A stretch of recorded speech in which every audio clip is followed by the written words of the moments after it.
César Ruilova para poder entender un poco más este y otros temas. Abogado, buenos días, bienvenido y gracias por acompañarnos. Buenos días, Leonardo, Manolo, José María. Siempre es Saludos, un don placer César. saludarlos y buenos días a los oyentes de vuestro programa. Gracias a Mucho usted gusto. por estar con nosotros. Yo lo decía más temprano y lo decía ayer. La audiencia de Odebrecht está dando Panamá es el único país de la región que no había juzgado el tema hasta este momento. ¿Qué pasó ayer? ¿Cómo lo podemos explicar desde el punto cero? Bien, a ver, ¿qué pasó ayer? No. ¿Qué pasó hace 20 años? Cuando desde la década del 90 Latinoamérica se ve abocada a un debate para reformar, para reestructurar sus sistemas de procedimiento penal. Y Panamá se quedó a la saga. Panamá se quedó discutiendo otros temas cuando desde los primeros años del 90 todos los países empezaron a cuestionar sus formas de procedimiento. Esta herencia española inquisitiva de procedimientos obtusos, escriturales, complicados, demorados, que lo que estaban generando era injusticias, lo que estaban generando era recarga al sistema y esa fábrica no estaba funcionando. Entonces nosotros nos quedamos a la saga y reaccionamos ya para el 2007 empezamos a estructurar cambio de los códigos. Esto generó, por supuesto, un impasse 2007 para la implementación de un nuevo sistema que se implementó en el 2011, pero se hizo de forma programada. En el interior primero empezamos con Los Santos y Herrera, luego empezamos con Coclé y Veragua, Los Santos y Herrera, Chiriquí, Boca del Toro, y en Panamá, todos los procesos de Panamá, 2017, 2018, si no recuerdo. Entonces, caso de Brecht, anterior, 2015, creo que inicia, y quedó bajo la égida del sistema anterior. Esto de mantener dos sistemas judiciales en un solo país tan pequeño como nosotros es complicado y es parte de la respuesta del por qué Panamá no ha logrado una definición en el sentido de que exista por lo menos una sentencia de uno u otro sentido respecto a los otros países que sí contaban con el dispositivo del sistema acusatorio, que su filosofía, su lógica, su finalidad era atacar el problema de la mora judicial y de todos estos procedimientos revesados y complicados e incidentales. Eso es una parte institucional, técnica, del por qué nosotros estamos divagando con este aspecto. Lo otro, por supuesto, que es un proceso eminentemente político que genera, por supuesto, conflictos, intereses, reparos en cuestiones de sujetos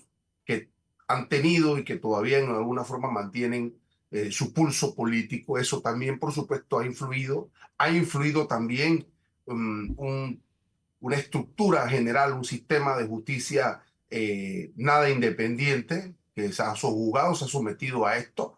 Entonces, claro, es un conjunto, desde mi punto de vista, de factores que, bueno, nos mantienen en este panorama de último en la lista de países que pues hayan afrontado con algún grado de efectividad el problema jurídico del caso de Brecht. Este juicio arrancó finalmente ayer, luego de más de 10 años, pero ¿qué fue lo que ocurrió antes que no ocurrió ahora para que, en este caso, la jueza Valoisa Martínez pudiera iniciar la audiencia?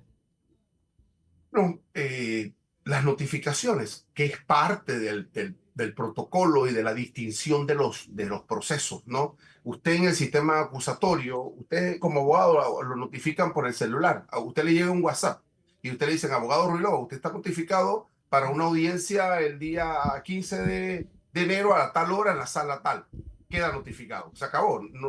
Nadie lo tiene que estar correteando, ni un citador, ni mucho menos por ahí. Eso quedó resuelto en la plataforma del sistema acusatorio. Usted tiene un correo, usted tiene unos datos que debe registrar. Y si lo varía, lo cambia como abogado, entonces la oficina judicial usted tiene que reportar eso. En el sistema Pero, inquisitivo, no. abogado, pero ¿por qué en este caso de Brecht, por ejemplo, siempre y en relación al señor Martinelli se decía oficialmente en paradero desconocido?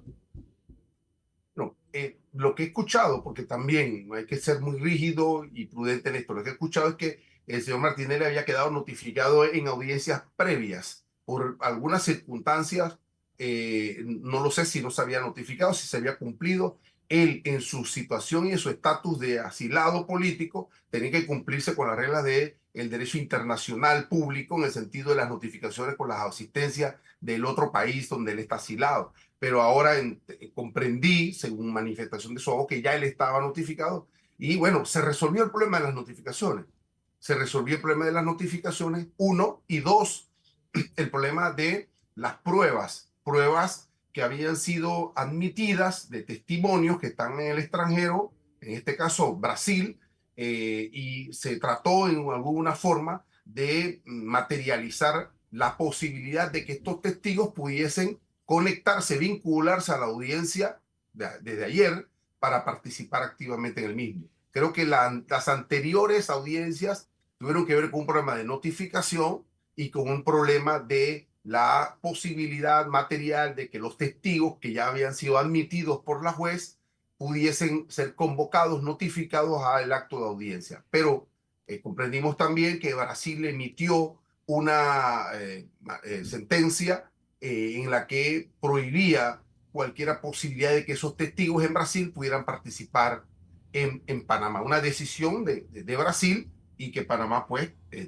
debe en todo caso respetar. Eso ha Ahora, generado ajá. desde el día de ayer un debate técnico. Y ahí, ya que llegamos a ese punto, abogado, cada país es soberano y cada jurisdicción es independiente.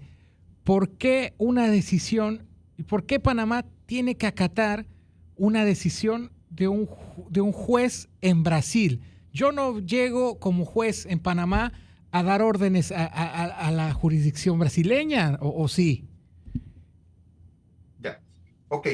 Recuerda, José María, que la forma, el protocolo, los mecanismos para la materialización de estas, de contar con un testigo en el extranjero es a través de las cancillerías. Se generan las solicitudes a través de la Cancillería. Las cancillerías entonces llegan, hay una denominación de autoridad central que filtra, ¿no? Y por supuesto que en este caso o es la Procuraduría en Panamá o es la Corte. Entonces, allá en Brasil tendrán su eh, eh, centro, autoridad central, que debe ser una autoridad judicial. Si esa autoridad judicial que recibe la solicitud de Panamá ya mantiene una orden de un juez de la República de allá que le está diciendo a esa autoridad central, nosotros no vamos a practicar ninguna diligencia ni vamos a evacuar ningún procedimiento que nos pida Panamá en este caso, entonces esa autoridad central acata la orden de su juez de Brasil, no de Panamá, ¿no? Fue un juez brasileño que le dice a la autoridad central, respecto a este caso con Panamá, nosotros no vamos a evacuar ninguna diligencia. Y Panamá, como Estado, viéndolo desde el derecho internacional, no puede demandar esa decisión. Bueno, lo que va a demandar en caso de reciprocidad, es decir, si Brasil le solicita alguna asistencia judicial en algún caso que Brasil está allá, usted como autoridad central, usted dice, usted me está dando un trato de limitación, usted me está dando un trato perjudicial, entonces yo voy a aplicar la reciprocidad en ese caso. Eso es lo único que puede ocurrir ahí, pero sin menoscabo que los abogados pudiesen hacer alguna gestión directa con el testigo. ¿Ya? Ir a Brasil a hablar con el testigo. Nosotros necesitamos que usted se conecte o que venga a Panamá. Eso lo pueden hacer. Pero desde el derecho internacional público, desde el manejo de las asistencias judiciales internacionales, es lo que la autoridad central de Brasil tiene una prohibición por una orden de un juez de su propio estado. ¿Y por qué no sé si se comprende. Sí, ¿y por qué un estado entorpecería el desarrollo de la justicia de otro estado? ¿Qué motivación puede haber? Es que no me cuadra que un país no quiera que en otro país se haga justicia. Recuerda que ayer se declaró la nulidad de algunas circunstancias y eso impactó el proceso Lavajato y los procesos que Brasil adelantó respecto al caso de Odebrecht. Allá hubo una realidad jurídica también, unas consecuencias y tal. Me es extraño porque hay prohibición respecto a Panamá. Brasil, Odebrecht y Estados Unidos firmaron una especie de acuerdo, resolvieron ese asunto de forma inicial, pero bueno, es parte de esto, ¿no? Del derecho internacional, de las relaciones internacionales, de la Cancillería. del pulso de las cancillerías para ir resolviendo estos asuntos. Bueno, eso es parte de lo que nos hace o nos debía hacer crecer respecto a, a esto, ¿no? A relaciones internacionales. Vamos al Mercosur. Y no solamente es un tema eminentemente económico, planteas ahora un asunto de orden jurídico, hay asuntos culturales. ¿Qué vamos a hacer al Mercosur cuando tenemos esta realidad? Son preguntas abiertas para la diplomacia panameña, para la realidad panameña, José María. Y ahora, usted lo decía, a nivel diplomático debería hacerse un esfuerzo, pero viendo la reacción de muchos de los abogados defensores ayer, el hecho de que Brasil ponga este veto favorece más al Ministerio Público que a los acusados, ¿no? Entonces no creo que el Estado tampoco quiera mover mucho eso para facilitarse el proceso donde ellos son demandantes, donde el Estado demanda, o me equivoco. Entramos en una arista técnica del propio sistema inquisitivo y es parte o fue parte del debate que intentaron los abogados ayer.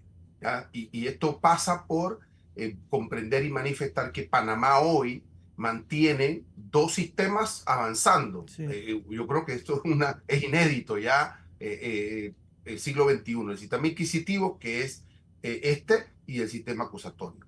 ¿Qué dice el sistema inquisitivo respecto a ese problema que estamos debatiendo? Debo permitirme leerles para beneficio de sus oyentes el artículo 2244 del Código Judicial, que dice lo siguiente: el testigo, perito, intérprete debidamente citado, que no concurra al tribunal sin causa justificada, será sancionado con multa de 25 a 100 balboas, la cual será impuesta por el presidente de la audiencia. Dice: las declaraciones dadas en el sumario, o sea, en la fase de la investigación, conservarán su fuerza probatoria en el plenario, es decir, en esta etapa, sin necesidad de ratificación, salvo que alguna de las partes pida esta con el objeto de repreguntar al testigo. O sea, la premisa del sistema inquisitivo es que estas declaraciones que se practicaron en algún momento en la fiscalía, en la fase de investigación, tienen fuerza probatoria, salvo que una de las partes la pida para repreguntar. En este caso, hemos visto que el abogado estamos pidiendo estas pruebas. Ahí se genera la excepción. Pero a renglón seguido dice lo siguiente: el testigo deberá concurrir a la diligencia. Si no lo hiciera, su testimonio tendrá el valor que le conceda el juez de acuerdo con las reglas de la sana crítica. O sea, ¿qué fue lo que la juez señaló ayer? Lo escuchamos todo. Bueno, no puedo hacer como juez que estos testigos vengan porque Brasil nos vetó.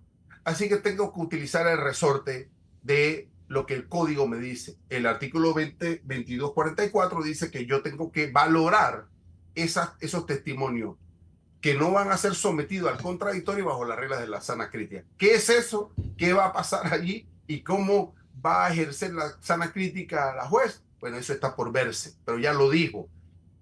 Varios abogados dijeron, eso es violación al debido proceso. ¿Y por qué los abogados dicen que es violación al debido proceso? Por esto, porque en el sistema acusatorio, entonces, el sistema de partes garantista, tiene una norma que es el artículo 17 ahora del sistema acusatorio, que le leo y dice lo siguiente: la validez de la prueba. Solo tienen valor las pruebas obtenidas por medios lícitos y practicadas ante los organismos jurisdiccionales. ¿Qué quiere decir? Y practicadas ante los organismos jurisdiccionales. Que solo pueden ser valorados los testigos que se presenten ante el juez, no ante el fiscal. Nada de lo que pase en el sistema acusatorio que practique el fiscal tiene valor, sino que estos testigos tienen que ir el día del juicio y hacerse repreguntar el contradictorio y que todas las partes les pregunten y les repregunten cuantas veces se permita para que eso tenga valor probatorio. Abogado. Es decir, tienes un sistema que permite que el testigo tenga valor desde que se practica con el fiscal solo, y acá en el sistema acusatorio dice, no, eso es imposible. Eso viola el debido proceso. Ese es el problema técnico respecto a esta situación. Abogado Ruilova, le consulto lo siguiente, porque ayer también durante la audiencia, en el inicio de la misma, hubo representantes de personas involucradas en la investigación que señalaron junto a la Fiscalía, tenemos que tocar o pasar a tocar el tema de un acuerdo de pena, si no me equivoco fue el término, me corrige si me equivoco. Y se dio en medio de la audiencia y en ese momento la jueza llamó a receso para poder tratar estos casos individualmente y de manera privada. ¿Qué pasó y por qué se hace esto? Sí, muy bien. Pero quedó claro la distinción del debate de si estos testigos deben ir, el valor del mismo. Bueno, eso es un poco los fundamentos jurídicos. Respecto a ese problema que se generó, bueno, la ley dice, permite soluciones alternas al proceso, ¿ya? La persona acusada pudiese con el fiscal conversar, los abogados, por supuesto, conversar y decir, mira, yo voy a querer, te planteo un acuerdo, en este caso hay dos formas de acuerdo de colaboración y acuerdo de pena. Lo que ayer se planteó fue un acuerdo de pena. Mira, vamos a dejarlo hasta aquí, yo propongo una sentencia hasta aquí, hasta esta dosificación penal. Si el fiscal está de acuerdo, se hace y se redacta un documento y ese documento, que es el acuerdo de pena, tiene que validarse, la palabra, validarse ante la juez. ¿Cuándo se debe validar ante la juez? Antes de la apertura del juicio. Y por eso que cualquier acuerdo de pena debe validarse, y eso fue lo que se hizo ayer. Lo único que hubo uno de los acuerdos, parece que se fraguó ahí mismo, ¿no? Y entonces, por eso es que se pidió al resto, antes de iniciar con el juicio, entonces validemos o no este acuerdo de pena. Eso es todo. O sea, fue un mecanismo de validación ante la juez y para eso y para eso es un mecanismo de validación bilateral, fiscal y abogado y imputado. No el resto que no tiene nada que ver con eso. ¿Son personas que admiten culpabilidad en los hechos de los cuales se investigó? Así mismo. ¿Vendría siendo delación premiada? ¿Vendría siendo delación premiada? No, son dos conceptos totalmente diferentes. El concepto de acuerdo de pena es se está admitiendo la culpa, la responsabilidad penal. Primero se parte de allí y después viene el problema de el quantum de la pena y si hay la obligación desde la perspectiva de la fiscal de que la persona pueda devolver algún dinero, algún patrimonio, qué sé yo. Eso está en lo interno del acuerdo. ¿Ves? Entonces eso es lo que se debate ahí. Hay una admisión de la responsabilidad penal. El acuerdo significaría que yo voy a revelar detalles que implicarían a otro, pregunto.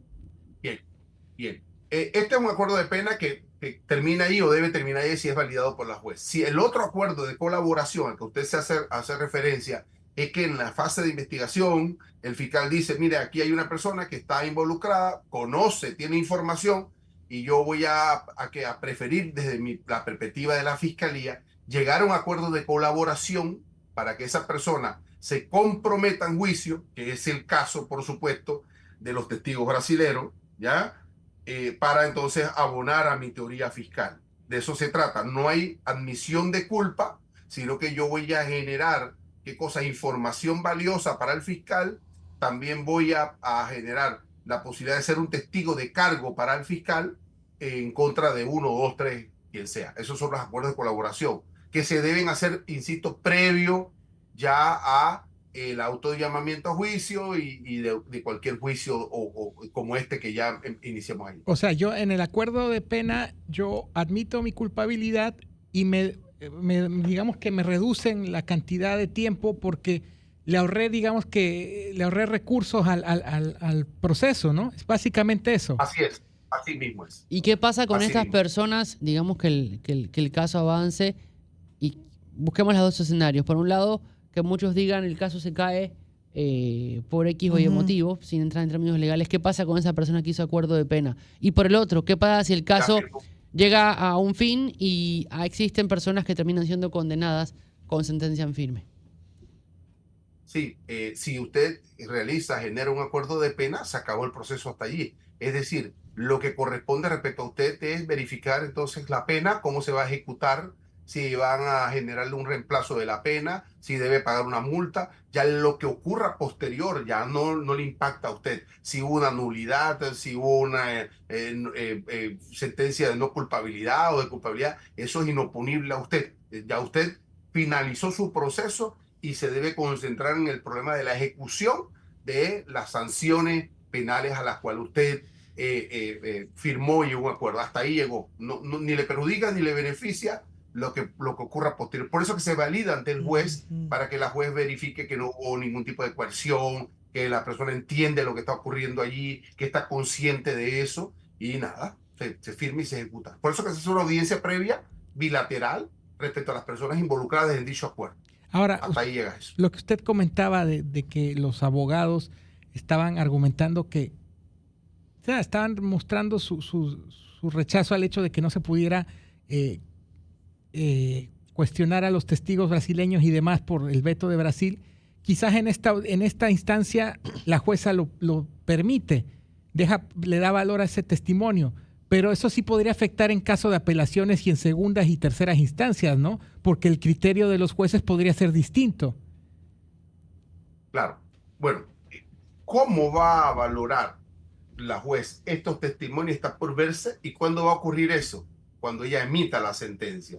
Cuando en su sentencia la juez tenga que motivar y decir, por ejemplo, el valor probatorio de este testigo no ratificado en juicio y de entonces ella tiene que imponer un valor allí y decirle para esto qué representa para su conocimiento y por qué razón el fundamento de esta prueba que se supone que va a acreditar un hecho específico le representa a ella una prueba válida, coherente, pertinente para esa comprobación o no. Eso está por verse. Ella lo que dijo fue, lo voy a valorar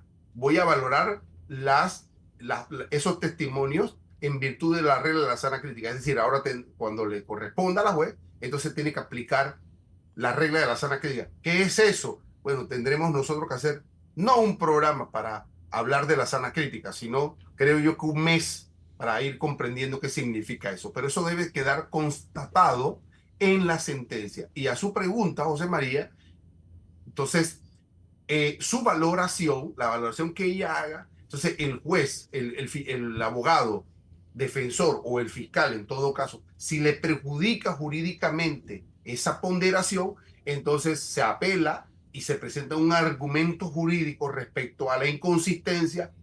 Nosotros le llamamos error en la valoración o en la asistencia de esa prueba y tendremos que argumentar ante un superior dicho error. El superior tiene la soberanía jurídica para reformar esa valoración o esas valoraciones en función de la cosmovisión jurídica que tenga ese magistrado que va a conocer un debate en apelación sobre este aspecto específico. Pero eso todavía está por verse en la sentencia. Pero el acuerdo de pena significa de que yo, implicado, le digo a la jueza que voy a dar datos y que voy a devolver algún dinero. Eso significa que si mi pena fuese en el futuro de 30 años, yo negocio y mi pena puede ser de 5 años o menos de 30. Bien, perfecto. A ver, el código, lo que se está debatiendo en este problema es un caso de blanqueo de capitales. Eso está en el artículo 254 del Código Penal. Ese es el debate jurídico de todo esto, ¿ya? Y eso tiene una pena. Eso tiene una pena específica y dice, mira, la pena es de 5 años a 12 años. Ese es el tracto.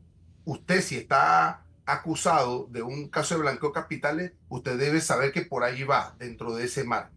Bueno, si usted pretende llegar a un acuerdo de pena, entonces usted, si es abogado, defensor y tal, usted va a tratar por todos los medios de que el acuerdo de pena se sustente en una condena de 5 años, no de 12, para que usted va a hacer un acuerdo de pena de 12 años, mejor se la juega, como decimos. Pero eso es lo que se trata, de poder minimizar las consecuencias jurídicas de este problema. Es decir, busca lo mínimo. Bien, como es acuerdo de pena, usted no está obligado a dar ninguna información, sino a cumplir la pena, si es de prisión, y si es pagos monetarios, a cumplir también con ese requerimiento de la devolución de dinero y tal. Eso es lo que a usted le corresponde, de acuerdo de pena. Si es de colaboración, entonces ya sí le corresponde colaborar con el fiscal en la entrega de información que involucra a otras personas para la teoría de la fiscalía. Y esa colaboración entraña ¿qué cosa?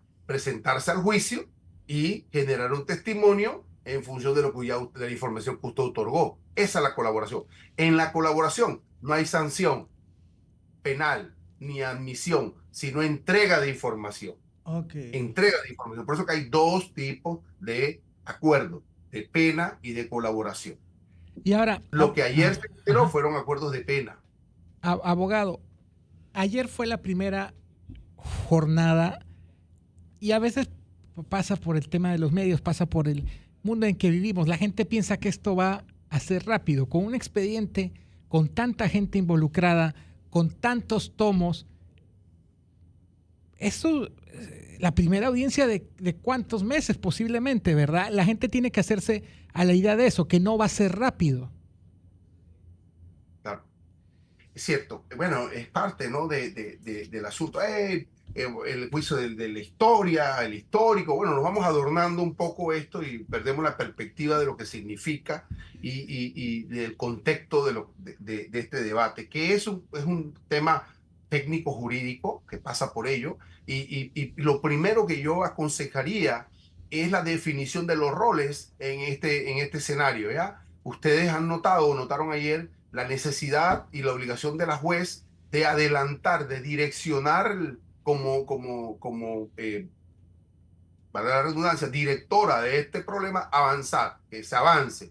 1. 2, el rol del fiscal, ¿no? Sustentar y llevar su teoría de acusación de forma prolija, bien rigurosa, ¿no? Eso es de ella y su equipo. Y el rol de los abogados es ir debatiendo en cada milímetro de los asuntos técnicos, inconsistencias, violaciones de debido proceso, circunstancias que no solo van a impactar para la sentencia de primera instancia, sino para las apelaciones, en todo caso, si son contrarias a sus intereses. Ese es el rol de los abogados. Eso es lo que están haciendo los abogados desde allí y lo van a seguir haciendo, porque deben dejar constancia en este proceso que generaron ese debate, que generaron esas incidencias. Entonces, siendo así, conociendo el rol de cada quien aquí, porque ojalá que todas estas audiencias se publicaran y la gente tuviera cultura de lo que esto significa sin ser abogado. Entonces ahora pasa por el sistema acusatorio, el sistema inquisitivo que tiene ahora un protocolo. Bueno, no hay que pasar leyéndose una cosa que para mí no tiene ningún sentido, que se lea. ¿Por qué no tiene ningún sentido que se lea el auto de enjuiciamiento? Porque ya los abogados lo conocen, ya las partes las conocen. O sea, no tiene sentido volver a repetir todo esto, pues si ya las partes las conocen, la juez la conoce, la juez la emitió. Es una redundancia por, Leonardo, el carácter escritural del sistema inquisitivo. Y eso va demorando, José María, estos protocolos. Después que termina de leer todo eso, entonces viene el centro, el problema crítico del proceso, que es el de asunto probatorio. Es decir, los abogados tienen la posibilidad de presentar lo que llaman pruebas extraordinarias, otras pruebas que no pudieron presentar en su momento y las van a debatir ahora, las van a presentar para la admisión. Eso genera ya un debate. ¿Por qué? Porque antes de que la juez tenga que decidir, le tiene que pasar la batuta a la fiscal. Fiscal, ¿usted qué opina de estas pruebas? Y se genera un debate. Y usted va a escuchar un debate sobre eso. Querellante, que otro debate. Entonces, eso es un debate previo. Bueno, si eso queda resuelto, ¿cuándo? No lo sé. Entonces viene la práctica de la prueba. ¿Cuáles pruebas? Las que fueron admitidas por las partes. ¿Cuántas partes hay? Todos los abogados, supongo, que presentaron su caudal probatorio. ¿Por quién se inicia? Por las pruebas de la fiscalía. ¿Cuántas pruebas están presentadas por la fiscalía? Lo desconozco, pero vamos a ver cuántos testimonios, peritos, testigos, ese documento que se tendrán que leer ahí, qué sé yo, para poder iniciar con la fiscalía y después con las pruebas de cada abogado en la organización que la fiscalía, que el juzgado lo determinó. Luego de que eso ocurra, entonces viene la posibilidad de los alegatos de cada parte. Abogado. Digo, ese, ¿no? Ya. Entonces, bueno, vamos a ver si somos consistentes en ir, pero importante los roles, los espacios, las etapas, e ir definiéndola paulatinamente. Abogado, ayer capaz que no tiene justificación lo que voy a decir, pero ayer en las redes sociales y en diferentes grupos, y esto es lo que nosotros recibimos de información y mi interés es poder hacer docencia y desmentirlo en todo caso, hablaban de que El caso de Brecht inició ayer y entraría el viernes, podría entrar en receso porque la jueza Valoisa Martínez está también avanzando en otra audiencia que tiene que ver, si no me equivoco, con el caso Fisher. ¿Usted pudo escuchar algo de esto? ¿Tiene algún sentido legal este asunto? Bien. Igual, pasa por decisiones tomadas con anterioridad. La transición nosotros llamamos la descarga, los procesos de liquidación de los casos del sistema inquisitivo, ya generaron, por supuesto, un debate sobre por qué razón habían antes 17 jueces penales. Ya uno sabía como abogado, el proceso tal quedó radicado en el juzgado quinto penal y ya uno sabía quién es el juez. Ese era el juez natural. En los procesos de liquidación, porque ya había que ir resolviéndolo, se fueron eliminando juzgados, ¿no? Y al final quedaron dos subjuzgados, 1 y 2 de liquidación. Y entonces el caso Odebrecht estaba con la jueza Valoisa en el juzgado 2. Segundo, desaparece el juzgado segundo y queda el juzgado primero con otra juez. Pero a través de un acuerdo de la Corte se dispuso mantener a la jueza Valoisa con el caso Odebrecht. Es decir, el caso Odebrecht persigue a la señora Valoisa y la señora Valoisa persigue al caso Odebrecht. Nosotros no estamos acostumbrados a lidiar con eso. Y ese es parte, o fue parte del debate de los abogados sobre el llamado juez natural. El juez, sí, ella estaba antes, pero que ha sido movida para el sistema acusatorio y ahora es juez del sistema acusatorio. Ella está lidiando con otros procesos, en este caso adelanta otros procesos como juez de ese sistema y le corresponde acá. No, a mí me parecía que lo normal era que, bueno, si quedó la juez primera, era ella la que debía mantener y continuar, pero es una decisión de la Corte, válida o no. Creo que eso se tendrá que cuestionar y se trató de cuestionar en ese sentido. Pero todo esto tiene que ver con el proceso de transición y de liquidación del sistema inquisitivo, ¿ya? Nos guste o no. Yo de verdad que nunca me he sentido cómodo con eso, porque prefiero que ya el juez esté ahí y tal. No es que me lo estén moviendo y tal. Bueno, ella ya generó una organización y ella dice, nosotros vamos a trabajar de lunes a jueves y retornamos el lunes. El viernes es libre. No sé ese viernes libre por si ella tiene otras ocupaciones para allá o para organizar o reorganizar lo que ocurra en la semana con el proceso, que eso debe ocurrir con su equipo de trabajo. Eso no lo sé. Eso tendríamos que verificarlo a medida que vaya pasando la dinámica del proceso de red. Ahora, abogado, tantos años después, ya con algunas... ¿Qué ha prescrito? Si se puede saber. ¿Qué queda? O sea, ¿qué queda realmente más que qué ha prescrito, qué queda por juzgar? Ok.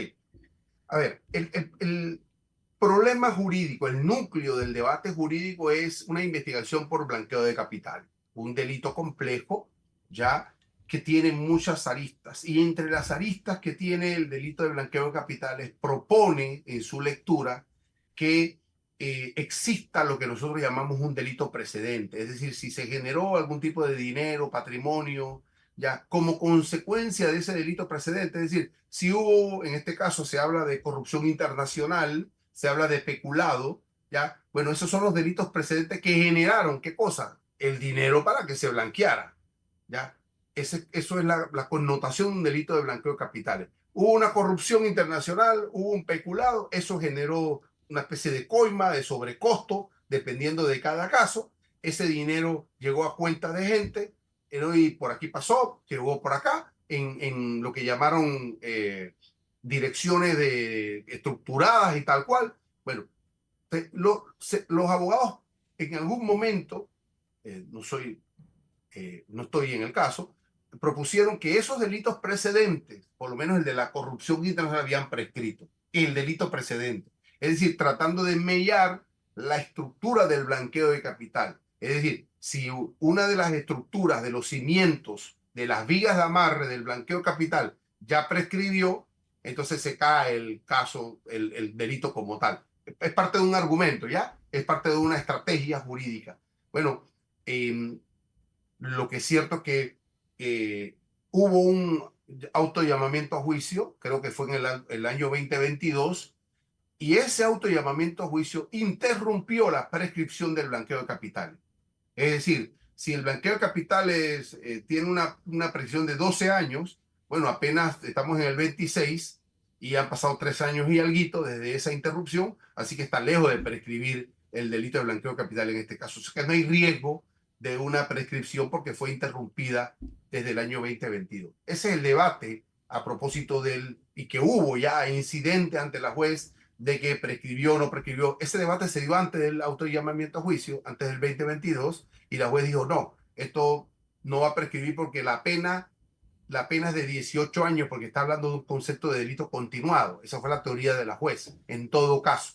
Por eso que no hay riesgo, desde mi punto de vista, de un asunto de prescripción, porque fue interrumpida, insisto, desde el 2022. Ahora, hace un rato... Lo que pasa es que nos demoramos, ¿no? Un proceso no se puede demorar 10 años ni 15 años, eso no es abrupto. O sea, el problema es tenemos que reaccionar. Sí, porque la justicia tardía no es justicia. Totalmente.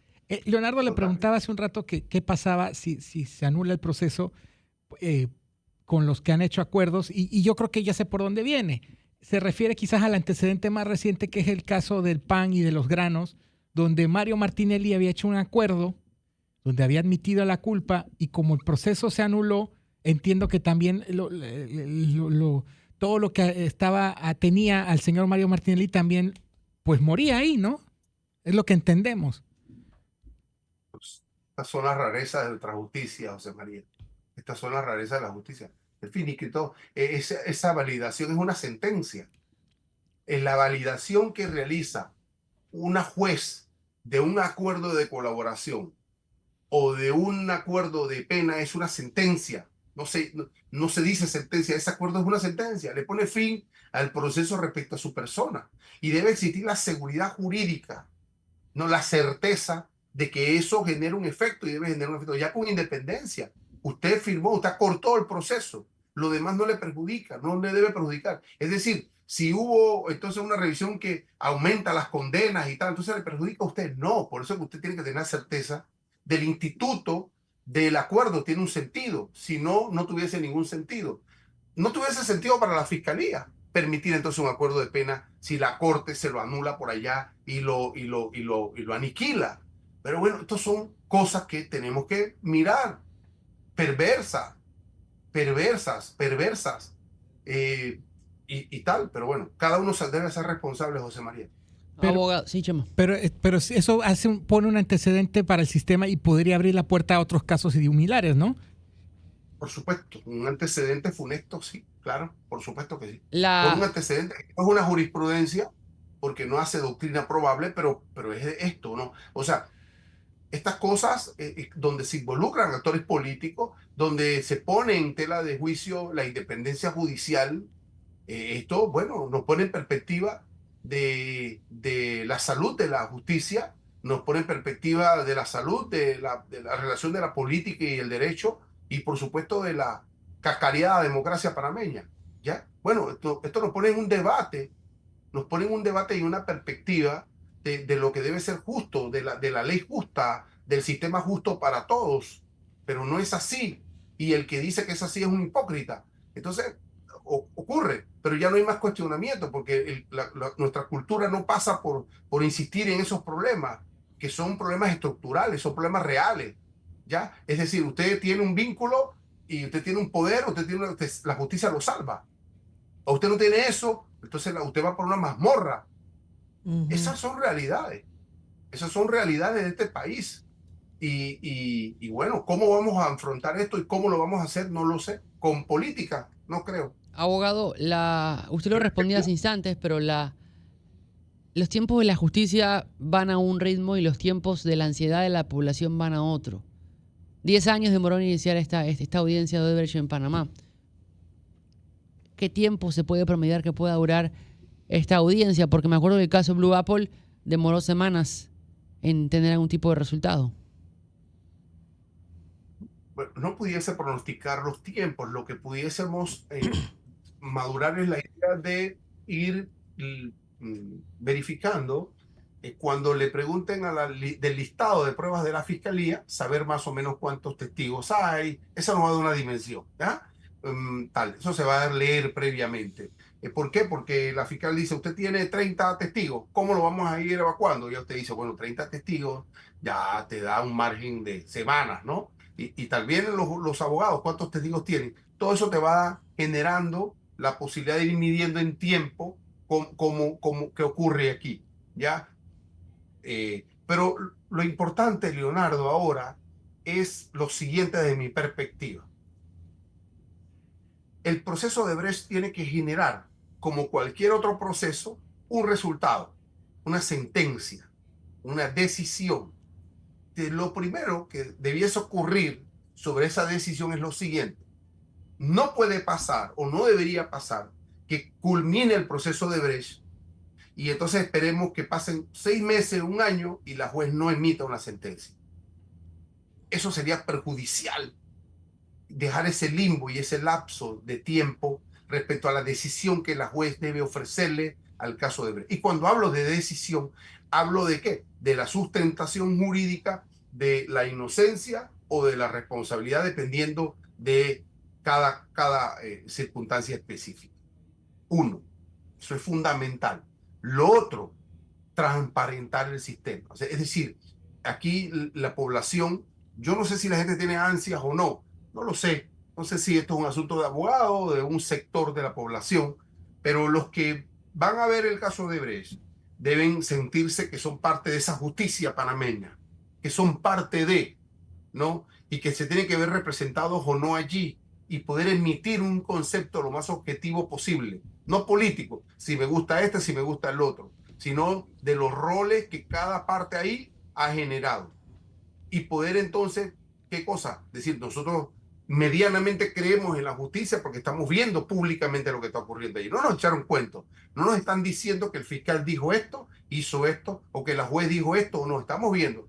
Hay cuestiones técnicas, sí, pero para eso están los medios, para simplificar, para buscar gente objetiva que pueda un poco interpretar técnicamente lo que ahí va ocurriendo. Entonces, al final del camino, es una responsabilidad para todos nosotros, poder mirar esto, participar, interpretarlo y decir, momento, estamos en este problema con la justicia, ya hay un problema de mora, por supuesto que sí, pero ya que tenemos el proceso andante, hagámoslo bien, hagámoslo de la mejor forma posible, con respeto, y entonces esperar una decisión tal y que el sistema se active, dándole a cada uno lo que le corresponde. Ahora, abogado, De todo. este juicio es parte del caso, pero hay otra parte, la parte que tiene que ver la Corte Suprema por los acusados que son diputados del Parlacén. Eso todavía no ha comenzado.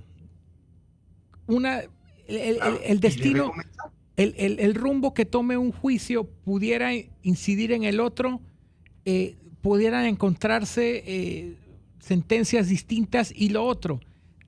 Es muy probable que este juicio vaya, no se quede en esta primera instancia, que vaya al Tribunal Superior y que del Tribunal Superior termine finalmente en la cadena de apelaciones ante la Corte Suprema. La misma Corte Suprema que está viendo en la otra parte, no sé si me estoy expresando o explicando bien ese asunto, ¿no? Que lo va a ver como apelación y lo va a ver también como juicio. Sus preguntas son de examen semestral, José María, ¿no? Eso es, y también, mira, y también para los profesores de la materia, ¿no? Poner en perspectiva a los estudiantes, a nuestros futuros abogados, sobre estas problemáticas. Y has dado en el clavo en el sentido siguiente. ¿Por qué razón la Corte no ha activado estos procesos? No lo sé. No sé si hay algún problema técnico que le impide a la Corte, ¿qué cosa? Estructurar al fiscal, magistrado fiscal, que va a llevar el caso, al magistrado juez de garantías, que va a resolver el asunto, o dependiendo de la etapa, o si ya están en juicio, directamente entonces al pleno de la Corte con el magistrado fiscal y los abogados. O sea, no lo sé, no sé por qué razón, y es una pregunta que hay que hacer, José María. Hay que escribirle a la Junta Directiva de la Corte y preguntar por qué razón esto no ha avanzado. Uno, porque lo que no puede generarse un espacio para empezar a especular, eso que tú dices, en el sentido de que estamos esperando el resultado aquí para ver qué hacemos allá. No. La premisa jurídica es, cada proceso es independiente y lo que pasa aquí no debe impactar allá. porque son realidades independientes, porque son acusados independientes, porque son pruebas independientes. Entonces, cada realidad es una. Es decir, también existe la obligación, si hay 20 personas acusadas, 30 personas acusadas, la juez tiene que valorar individualmente las pruebas de cada uno. Esto no es un asunto de que vamos todos metidos en una canasta. Aún en el propio caso de Brecht, la juez tiene que individualizar, tiene que argumentar individualmente por cada uno y llegar a una conclusión por cada uno. Si eso es así en el proceso interno, en los procesos externos es igual. Lo que ocurre acá no tiene nada que ver. Entonces, si no se define el procedimiento allá rápidamente, entonces podemos pensar, ¿y qué está pensando la Corte? ¿Por qué está esta especulación y este espacio? ¿Por qué no entramos ya en esa articulación? Entonces, esas son preguntas sueltas para el periodismo que generan la posibilidad de darle seguimiento y empezar a preguntar. ¿Qué pasa específicamente en ese tema que no se articula? Hay que nombrar a un fiscal, magistrado fiscal, bueno, hay que nombrarlo. Hay que hacer la logística, hay que hacerla simultáneamente, perfecto. ¿Por qué? Como tú dices, este proceso va a someterse a apelaciones, este proceso se va a someter a casaciones, y cuidado que nos esperan 5 años más. Abogado César Ruilova, ojalá que no. ¡Qué esperanza, Ruilova! Pero habrá que ver qué pasa ahora también con el cambio de junta directiva en la Corte Suprema de Justicia, ¿no? Sí, pero ¿qué tiene que ver? No sé, lo digo, habrá que ver cómo se justicia tiene que ser justicia tiene que ver está con allá. liderazgo, Manolo. ¿Ah? No, tiene que ver con liderazgo. A lo mejor se caractericen y entonces todos estos problemas que hoy estamos debatiendo aquí tengan respuesta en la materialidad y empiezan a moverse los cimientos de la justicia en todo sentido, sea quien sea.